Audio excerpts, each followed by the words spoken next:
Hi friends, ఉల్మ చారు చేస్తున్నా నేను. ఇగో ఉల్మ చారు, ఇది చారు తీసిన కుక్కర్లో వేసి దానివి ఉల్మలు వేసి ఇగో ఇట్లా మిక్సీలో వేస్తా, ఇంట్లోనే పోస్తా, చిక్కగా అవుతుంది. పిండి పోయకుండా పోసుకేస్తున్నా.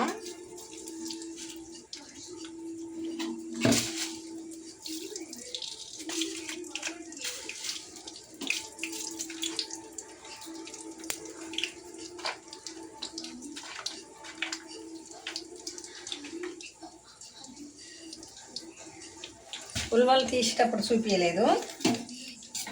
ఉల్వ చారు ఇది తీసి ఇలా ఉల్వ చారు తీసి ఇలా పోసిన, కొంచెం చింతపండు పోసిన.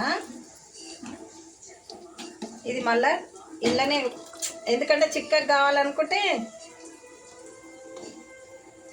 ఉల్వలు మళ్ళీ మిక్సీలో పట్టి మెత్తగా పట్టి పోస్తా, టేస్ట్ బాగుంటుంది.